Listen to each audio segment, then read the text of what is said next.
So kuna kuagana the infamous saying that hell hath no fury like a woman scorned. And I think if there's something that shows the picture of that is yesterday after the president's speech, like there were different reactions. There are people like me who automatically started celebrating it as a victory. I even saw mse kama Khalif Cairo pia alibaki amecelebrate as a victory.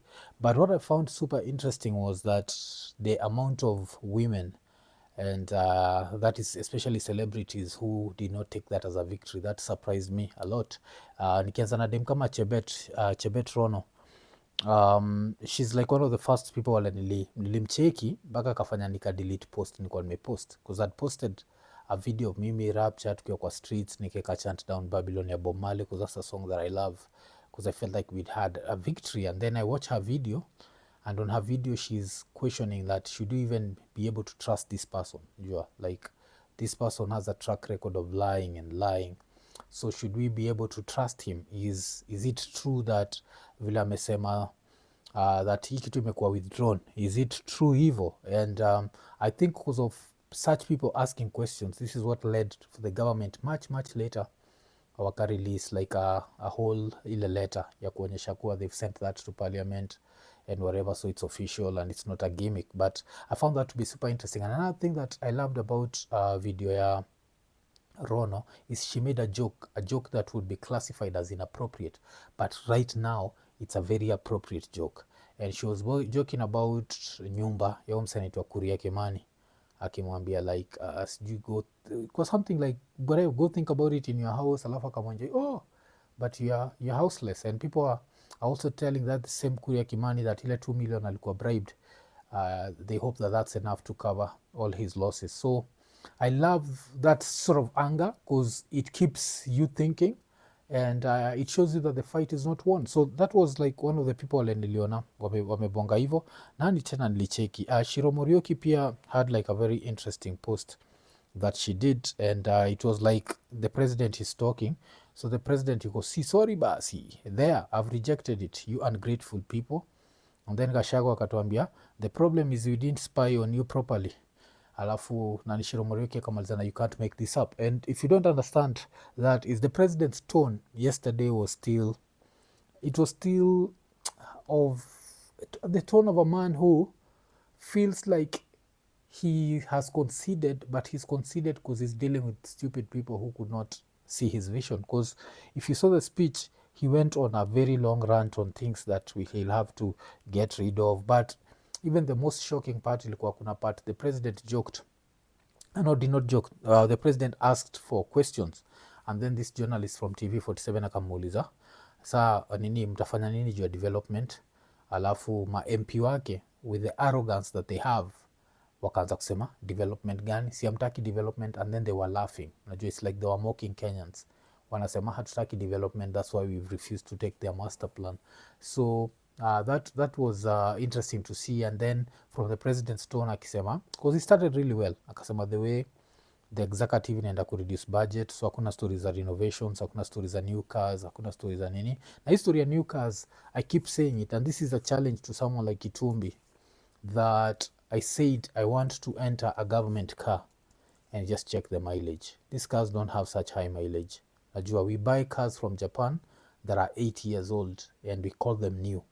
So for you to tell me that a brand new car that has been used by one president needs to be replaced is for you to show me that you don't respect taxpayers' money. So that's a good conversation to be had. So yeah, so kulikuwa na Shiro Morioki pia alifanya hivyo, but now I'd say like the one woman who actually showed me how angry people are. Should I start with her? No. Should I go to her next? No. Wacha niruke kidogo. Wacha niende kwa Mamito. Mamito also had a very interesting post ikikam to his story yote. Cause Mamito alikuwa ameandika nini? Let me see. Mamito alikuwa ameandika the voice of the people was heard, then he went on another campaign speech. Because yes, if you listen to the president, because I think he post ya Mamito was one of the reasons why I decided like I have to listen to the whole speech, because by the time the speech was coming out, si wenyewe tuko tumekaa chini kwa mimi Rapture Ian na tulikuwa na Eric the pilot, and we were, we decided to we just saw it as breaking news, so we didn't listen to it live. So tukimaliza the episode is when I decided to watch it live. And yes, the president went on ile nini, this is what we've done, sanitary pads, tuna tax zile zinaimportiwa, we want that capacity hapa Kenya, we have low quality stuff coming from China. China always get these stray shots zinakujaka. So yes, it sounded like a campaign speech. It sounded like something he said at ile university as soon as he'd won. So I understand why she'd feel like that. And it was interesting because also those MPs that were behind him were embarrassing him because they kept clapping at everything he was saying. Even when he said he's decided not to sign the bill, they were there clapping. And just yesterday, or just on Tuesday, they were in parliament seeing people rioting outside and people just losing their shit, and they still voted yes, because that's how much wanatudharau. They have to be told by this one guy how to think, and that's courtesy of history yetu ya six piece. So we need to stop that six piece nonsense. Alafu kitu alinifurahisha nayo, of course, after saying that, Mamito joked that in my next show pia mimi naenda na wase wanacheka jokes zangu, because these assholes were there like alafu now her new hashtag was hashtag reject bad governance, because this now brings us to the day to day, unajua, like 27th of June, what is going to happen on the 27th of June, because people still want to come out on the streets, people still want to protest. Kuna wasa wanasema this protest was just about reject finance bill, we've already won, it's time to go back home and rest on our laurels. Kuna wasa wengine wako like z, we can't do that. And now let's go to like the most shocking Nini that I saw, the most like, did she just say that? So the first thing that I saw was nani ndiye aliandika hii, ilikuwa Maureen Waititu, and this is what she did. She posted something written liar, then akaandika, hi sons and daughters formerly known as treasonous criminals, he wants us to clap for him for fixing a problem he created. Don't be derailed, Kenyans. Please read between the lines when you listen to that speech. Did we have to lose so many lives for us to get here? You and your MPs do not respect the voice of Kenyans. Since he came to office, we've never had extrajudicial killings. The lies, I'm screaming. I remember I heard that when he said since he came to office, there has not been extrajudicial killings. Literally, there was an extrajudicial killing last week on Thursday. Rex was killed, like it was on TV. Everyone saw Okara alikuwa na shoot to anyhowly. At least sema since last week tu ndio kulikuwa na, you know, like, so yes, so there was that. And then she went to say this is bigger than the finance bill. Then she put all the things she wanted. She said, number 1, pay doctors; 2, hire medical interns; 3, pay teachers; 4, fund the schools; 5, cut public expenditure; 6, fire all corrupt civil servants; 7, bring back Linda Mama; 8, reform the NHIF; 9, recover all stolen money; and 10, remove unconstitutional offices. For Kambia Kenyans, do not relent. So this was interesting. Because even if we start with the remove unconstitutional offices, we'd have to talk about another woman, and that woman is Millicent Omanga. I'm sorry if I keep bringing this woman up, but I always feel like anakuwaga so tone deaf come to like Kenyan issues and everything that we go through. If there is mtu ana kiburi ya hii party, ama kiburi ya the president, ama kiburi ya nini, it's her. Like she represents UDA, she represents the Kenya Kwanza government, she represents that fuck you to the public attitude. And like, so she's supposed to be a CAS, and reason, this is a very unconstitutional office that Uhuru forced on us, and we never hatukuwa protest design time ya Uhuru. So as much as Uhuru saizi anakama out as this perfect guy, no, he's not. Najua Uhuru handled protesters very badly, but of course asha retire, so we deal with what's in front of us. And so yes, remove unconstitutional offices. And another thing the president said in his speech, ile sasa after kuona hii story, kwa vile anasema she's the one who came in, alikuja into my mind, like she's the first person who came hapa, ni the fact that there was a rumor, I don't know how true this is, but there was the story that she had gotten a 1 billion tender to supply furniture to State House.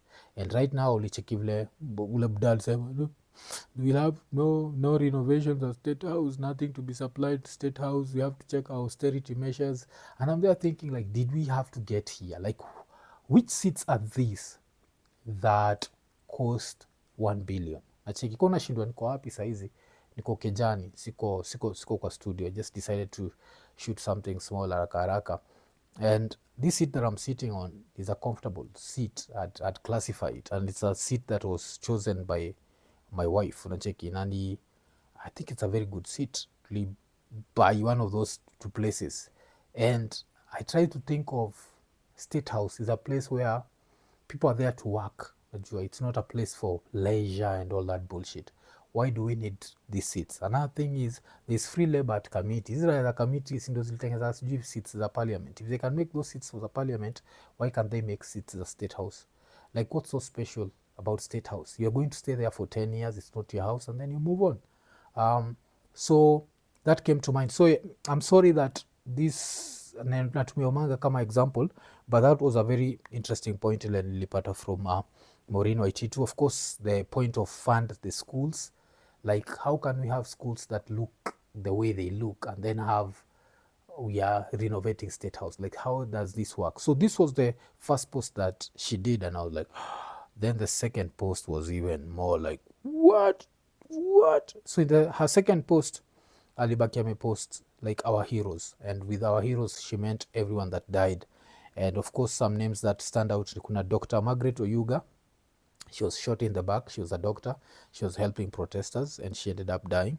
Kuna Rex Kanyeki, of course tunamkumbuka, alikufa last week on Thursday. Alafu another name that someone called me about was David Chege. Come watch like 325 part 1 tulibonga juu ya David Chege, na pia part 2 we still talked about him, but now someone called me and told me that David Chege was an IKONINI fan. So he was someone who'd followed, especially at mimi as Mwafrika, from my radio days to right now. So he knows like and he alikuwa anajua like the way I think politically. So when he was out there, he was like, you are one of those people representing that IKONINI attitude. And it's so sad that he was shot. His image is right now being used by people. He was not the one ule alipasuliwa kichwa kabisa. Yeye yake iliingia nini, iliingia chini hivi. Like, it's a very sad picture if you look at it, but he was successful in his own way, but he still just wanted a good country, you know, for his kids and for what. And it was really sad kujua msee, like, I'm sad for all these people, but to be told that someone, unajua, like, even to think about it, like the fact that I was one of those people, nikiambia say lazima niishie hiyo protest, so I can never know if ni kitu alikuwa na plan kudo before, ama ni kitu pia alisikia tukibonga Rapture Ian tukisema tutaenda, and then he ended up going. But kile naweza sema ni rest in peace kwa David Chege, and rest in peace to everyone else here. Kila mtu anasema say their names, so I'm going to say their names. Kuna Dr. Margaret Oyuga, Rex Kanyeki, Frank Okoth, Nick Adams, Eric Njeru, David Chege, Belinda Achieng, Edwin Otieno, Eric Otieno, Eric Shieni, Bisley Kamau, Erikson Mutisia, kuna Credo Oyaro, Emmanuel Tata, and Ibrahim Kamau Wanjiku. And someone else said that it seems this protest does not want anyone to have the Eric name, because you can see they are like, is it 4 Erics or many 3 Erics? Like, it's that sad. So all these people lost their lives so that Kenya can get better. So these people are our heroes, and you find like wasi usemaga hamu napenda sana kubonga juu ya vitu zingine. Angalia the memorial ya August 7 bombing. Ni kitu ilifanywa na Amerika. Kenya hatungeifanya. The same way I feel like these people tunafaa kufanya memorial yao next to parliament, so that these assholes, as they get into parliament, they can know they are not there to represent the president, they are there to represent the people, because this needs to go through their thick brains that they are there to represent the people. So she did this post, and I think she removed the other post that inspired me to do this. Yep, she removed it because your post, I don't know what she was thinking, but this girl was angry. So in the post, she'd written how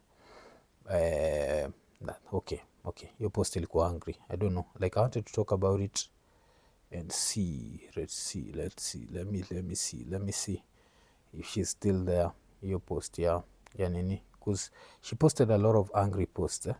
So okay, no. I was actually confusing. Alikuwa ameka hiyo post even much earlier. This was 14 hours. This was before the president even announced that whatever he was doing, so she'd put this post where alikuwa ameka ile kitu ya it's deeper and it's bigger. Mtetezi wa haki reject finance bill 2024 occupy parliament, so ilikuwa na hizo kila linda mama. And then another post ilikuwa post ya msee anaitwa freedom fighter, and this post ya freedom fighter was what I was like who. So I'm just going to put it on the screen sitasoma because whatever she said ama whatever she reposted was her views on that, and ilikuwa na reject over taxation. So this one I found to be like what, but then if you go through the whole post you'll also see ile kitu nilikuwa nimebring up ile time nikibonga juu ya ku repair state house, and kuna hii ni ya Sanzu ya an evil man will burn his own nation to the ground to rule over ashes, but now you're the post ya Ouma Oluga ile ilikuwa a school in Turkana Central, then you see the school and then you see the official residence of the deputy president. So we need to repair this, and that's why when it comes to the deputy president we should not lose focus. This is not someone who's fighting for the people, he's fighting for himself. So I think what's happening with the Kenya Kwanza government is everyone's mouth is full, like kila mtu anakula, and then like Gachagua iko pale like kusaidia deputy president job is kiasi ni unajua, unless when ni Ruto and you know how to be like IKONINI, it's a job that you can end up starving, and I feel like he's not eating enough, that's why he's crying. Yeah, shida yake ni chakula, ni ajakula, si ati anatufaitia. So so kuna hiyo nini, so I found these posts to be interesting kabisa because these are women, and it's like the women have decided to just take over and show us that the fight is not over. So is the fight over? I think history we are going to know. Me all I can say about it is these conversations need to continue, and by the conversations I mean these protests. We need to demand for more. Like history ya CAS, that one needs to be scrapped immediately. It's time for Ruto to call Millicent Omanga amwambie amenini, na kama hawezi mpigia atupatie namba 54 million people, we'll have enough time to call her. If she can arch her back like the way she arched it, she can handle this bad news. Kama si hivyo tupatie pia, tunapigia Jagwa, tupatie hizo the same numbers, tupigie Kidero tuambie there is no job like the one you're looking for, so fuck off, you're already rich. Najua Kidero is super rich, Jagwa is super rich, what the fuck do they need these government jobs? Udem kalishawe nunua Range Rover, letha arudishe range ama nini, cause hiyo tenda ya kusupply state house haikuji. So kuna hiyo nini yeah. So I've been really happy to see like the way these women have just taken over Ikitu in their own way, because another woman that I keep mentioning because I really admire her like guts, because I've seen her rise vile ilianza tu polepole. This other girl called Hanifa, because Hanifa, me the first time I learned about Hanifa was when she was asking umse anaitwa nani Sakaja aende achukue garbage kutoka pipeline. That's when I knew of her, and till now she's there in the front line. She's one of the people saying the fight is not over, and Thursday people have to go for protest. So it's good to see this, and that also shows the power of the empowered woman and what she can bring to the table. And still also another thing that people are saying that's super interesting is a lot of the Gen Zs who are fighting now are recipients of free primary education from siku za Kibaki. So you can see the power of education. Education is really important because education makes you start questioning things. It's high time we moved from bullshit politics. It's high time we moved into issues. Like, to me, one person who deserves no office in this government, I don't understand, I don't care how good he is Moses Kuria. Moses Kuria is what we call a genocidal prick.